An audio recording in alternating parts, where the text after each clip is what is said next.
Our SSM project focuses on the role of acupuncture as a mode of alternative medicine in cancer care. These are the main points I will talk about. The practice of acupuncture dates back to more than 2,000 years ago and is believed to have originated in China.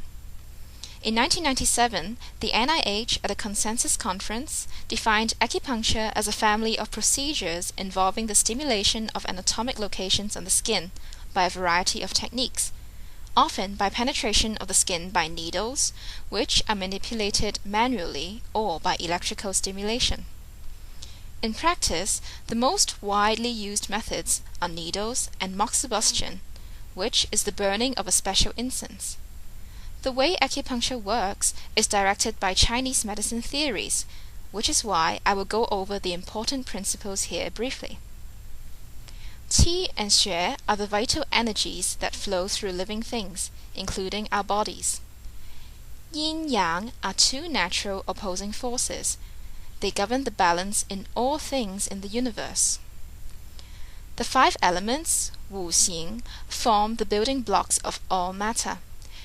The interesting thing about the 5 elements is that they can complement one another, but at the same time vanquish one another. Jingluo are the meridians that run through our bodies and circulate qi, maintaining communication between our vital organs.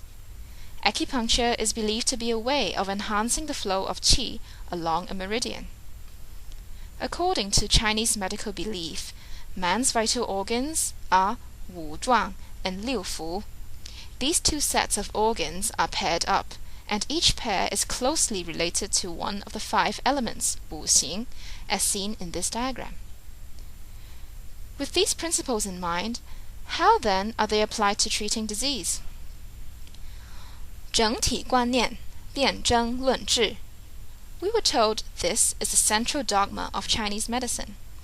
It means the body should be viewed holistically, as a whole rather than a combination of parts. Also, we need to assess not only which part of the body has gone wrong, but the character of the dysfunction in order to find the root of the imbalance. And once the imbalance is treated, the disease will also dissipate. More specifically, by using 4层 techniques to assess 八纲, the proper treatment can be designed to restore balance in the body. Confused?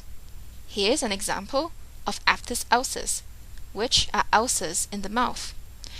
The practitioner observes ulcers in the patient's mouth, then, by 4层, decides that this is a symptom caused by excessive fire in the heart and small intestine. Since the problem is fire, heat cleaning of the heart can be used through a purgative approach. As a means of treatment, the 手少阴心经, which is believed to connect the heart to the surface via the hand, may be stimulated by acupuncture, and in so doing achieve a purgative effect. So, how is this related to cancer? Cancer is actually a group of diseases in which cells that have become abnormal divide uncontrollably and can invade other organs. Besides being a deadly disease, cancer-related symptoms are often a source of great misery to cancer patients. Despite constant improvement in conventional treatment methods, patients often complain of problems that fail to be effectively managed, and the more aggressive treatment modalities like chemotherapy have unpleasant side effects. Among the many cancer-related symptoms, 2 common ones are pain and nausea and vomiting. The question is, could acupuncture offer any help to patients who are suffering from such? In fact, pain relief is a very common application of acupuncture. In Chinese medicine, acupuncture is believed to lower one's sensitivity to pain and increase one's pain threshold. Shown here, these 2 acupuncture points are important points for pain relief, but usually, different points are stimulated according to the source of the pain. The analgesic effect of acupuncture has also received much interest in the Western world. Unfortunately, Though many mechanisms have been proposed to explain the effect, the end picture is still rather complex and ill-defined. Nevertheless, many studies support the efficacy of acupuncture in treating a variety of pain conditions.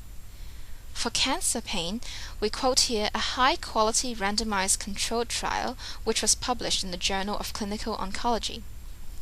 By using 2 placebo groups against one treatment group receiving auricular acupuncture, which means acupuncture in the ears, the acupuncture group showed a significant reduction in cancer pain. Importantly, these patients had previously suffered pain despite stable medication.